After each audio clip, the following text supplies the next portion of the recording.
Dr. Michael Barnes here, board certified psychiatrist, tailoring the psychiatric treatment to the individual, something I talk a lot about. I want to give an example of that. It's a common scenario that comes to me. So let's jump right in. Let's say you've been on a medication, okay? Let's call it medication A for simplicity's sake. Okay, so you have medication A. Let's say it's treating depression, and you only get a partial response, let's say. So let's say your depression is a 10, and you bring it down to a 7. But that's not good enough for you. And now when you try to increase the dose, you get side effects. So let's say you're on medicine A with a partial response, okay, partial response, and you get some side effects, okay? But let's say the side effects are minimal. Let's say they're like a mild headache, not too bad. You kind of prefer to stay on it. Now, people would come to the psychiatrist and say, what are my options now, right? A lot of the prescribers would say, hey, in this scenario, you should do this. I almost never say that.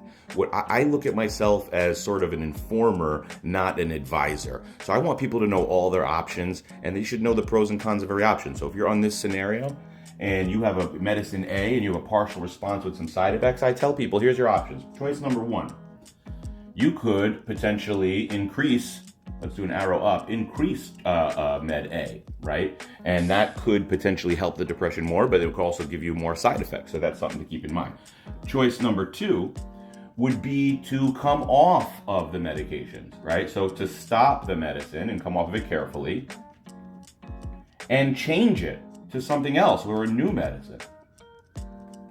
Right? So that's an option, a second option. This comes with pros and cons as well, right? I mean, the pros of that is you don't have to increase and get more of the side effects.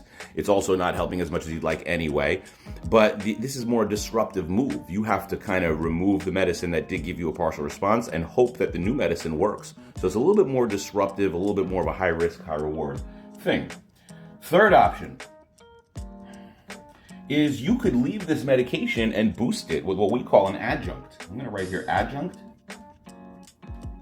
Okay, this means, hey, I don't want to lose the positive that did come with the medicine.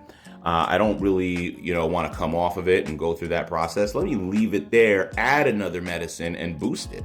There are medications that are designed just for that. So that's an option, right? So people will have 3 options already, and there's even more options than this. I mean, I tell my prescribers, the nurse practitioners, the physician assistants that work for me, one of the most common, questions they ask is like, what to do with the medications. And I say you should always give another option to do nothing. So I tell people, choice number 4, right, is do nothing. Leave it the same. Okay, you don't have to make a med adjustment every time something happens. So this is just a quick overview of a common scenario that comes to me and how we tailor treatments to the individual.